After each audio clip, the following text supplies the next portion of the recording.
Russia has been attacking Ukraine's energy sector again. The strikes have caused emergency power outages in a number of regions, including the capital Kyiv and its surrounding region. Ukrainian cities are being targeted with new missile strikes this morning as Moscow marks Victory Day, Russia's most important state holiday.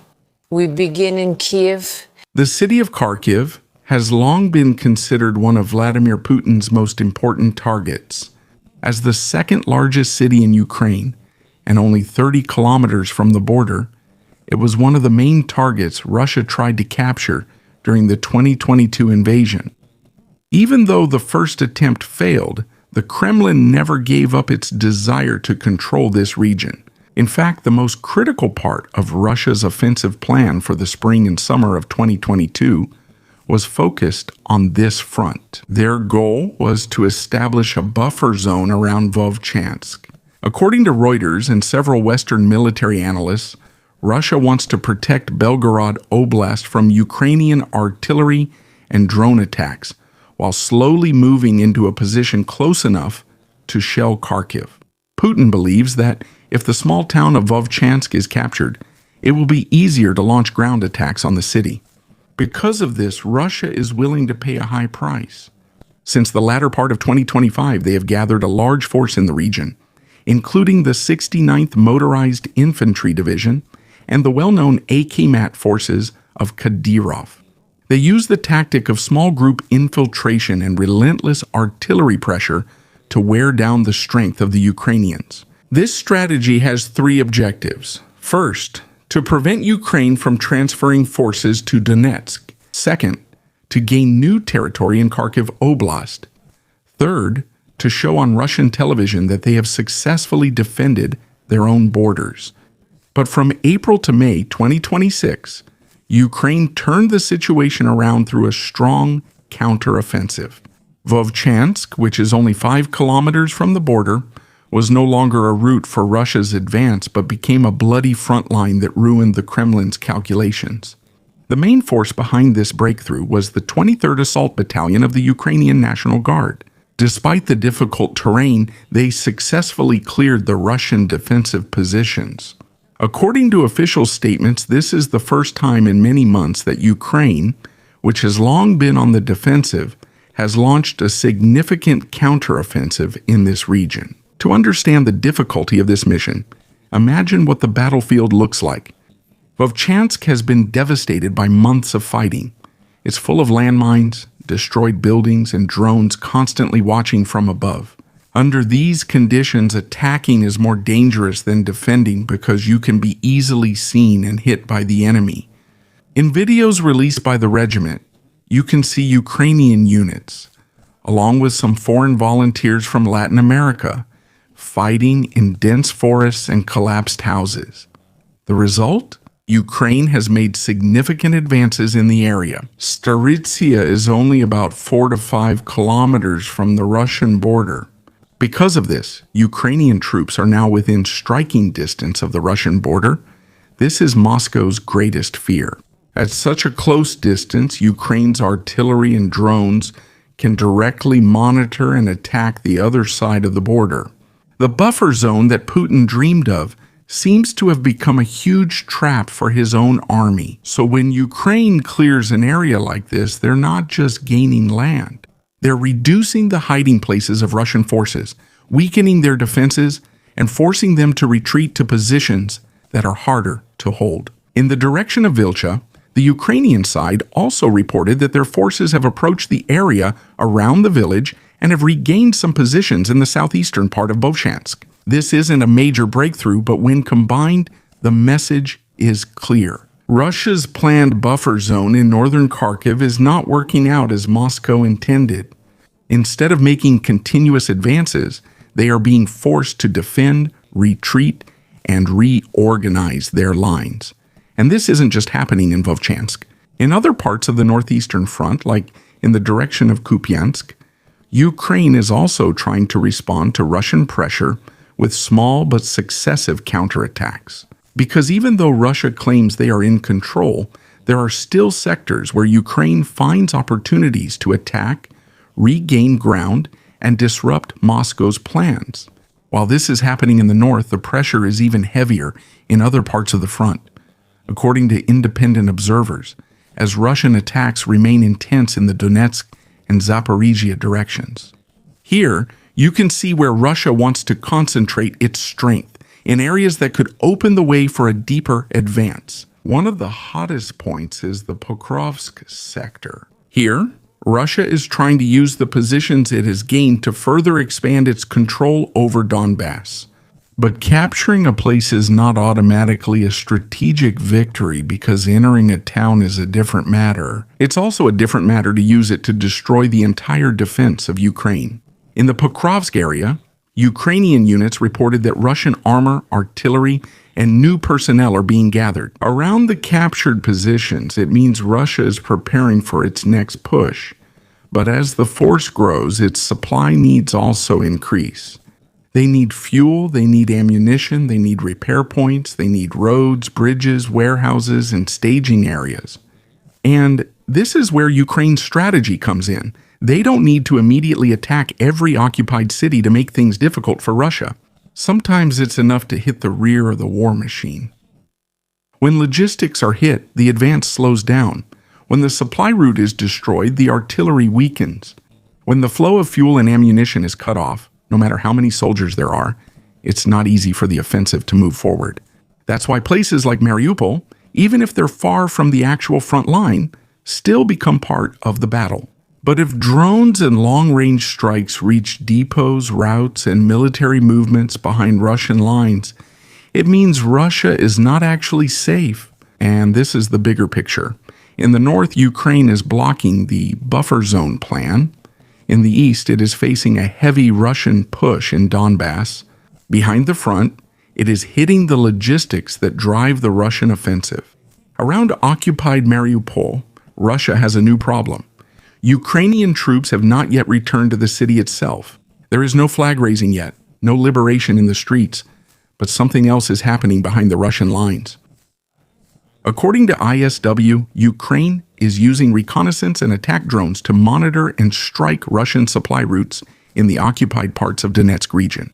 There is also geolocated footage showing attacks on Russian vehicles on roads used to enter and exit Mariupol. This means that what used to be Russia's rear area is no longer quiet. If before a Russian driver could think that the trip to the front was safe, now the situation is different.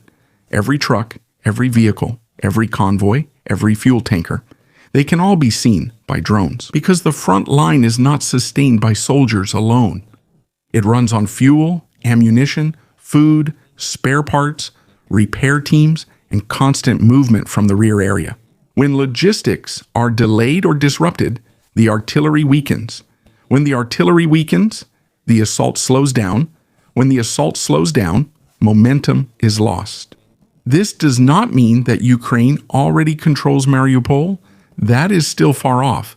But the message is clear. Even areas deep within the occupied territory are no longer safe for Russian military movement. And when you combine this with what's happening in the north, Moscow's problem becomes even clearer. In the Vovchansk direction, Russian forces are being forced to defend after several Ukrainian counterattacks. On the Pokrovsk and Donetsk line, Russia's pressure is still heavy, but the cost in manpower, equipment, and ammunition is extremely high. In the south, drones are disrupting supply routes behind the front. This means Russia is facing challenges in more than one area. In the north, the buffer zone plan is being blocked. In the center, every kilometer of advance is costly. Behind the lines, logistics are being hit. So even though there are areas that Russia continues to try to take, the narrative that their advance is continuous is no longer that simple. There is progress, yes, but there is a price. And as time goes on, the cost of every move gets higher. For Ukraine, the goal now is not always a major breakthrough. Sometimes what's more important is to slow down the enemy, disrupt their supply, and force them to spread their forces in many directions. This is where drone warfare becomes important. It doesn't replace the entire Air Force, but it can make roads, depots, and convoys that used to be behind the front lines dangerous.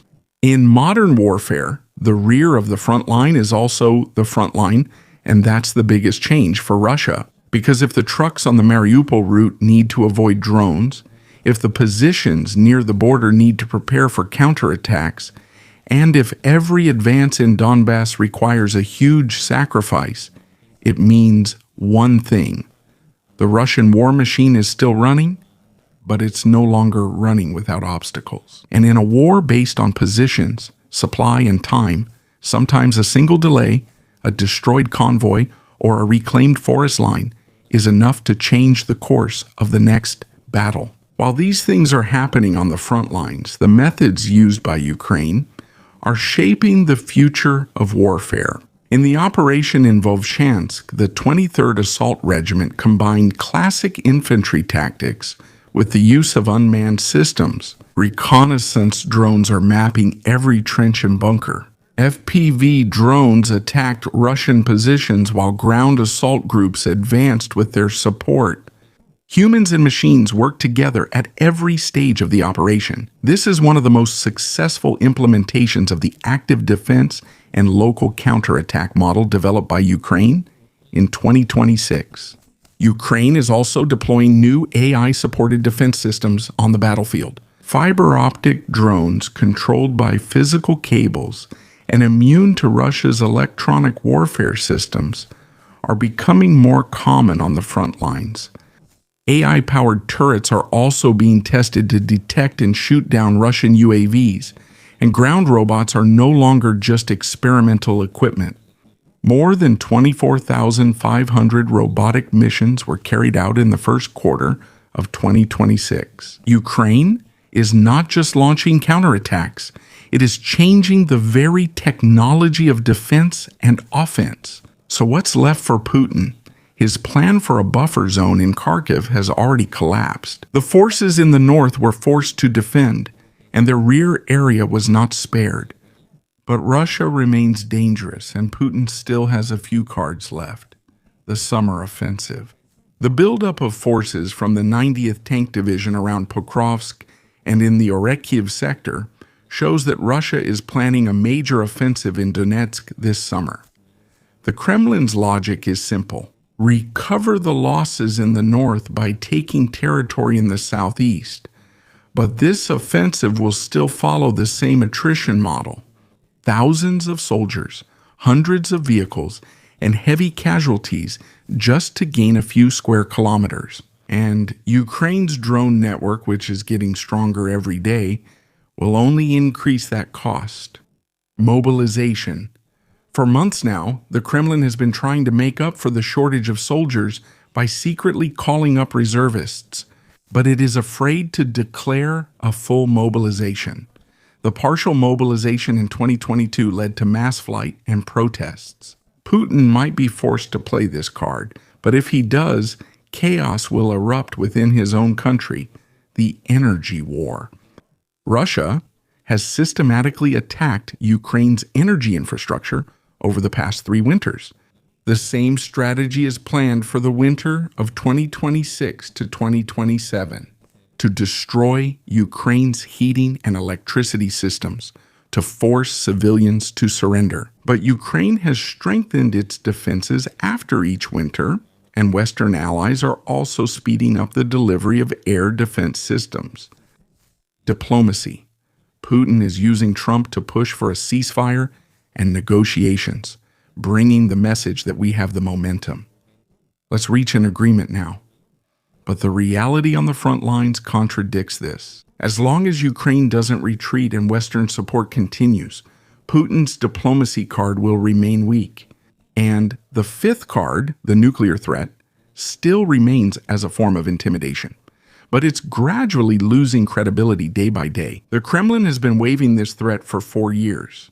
But they haven't used it because the consequences of using it would be far greater than not using it. In conclusion, all the cards in Putin's hand are either dangerous, costly, or ineffective. The buffer zone in the north is collapsing. The logistics in the south are under attack.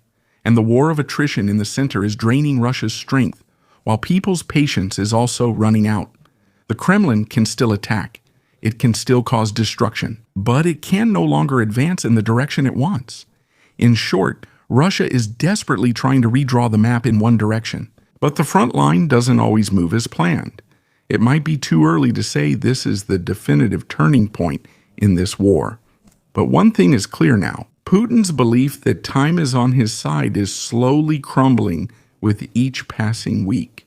For Putin, Vovchansk is not just a simple village. It's the gateway to Kharkiv, a buffer zone in his mind and a matter of pride. That gateway is now closed, not shut in Ukraine's face, but in Putin's own face. So, what is your opinion about this?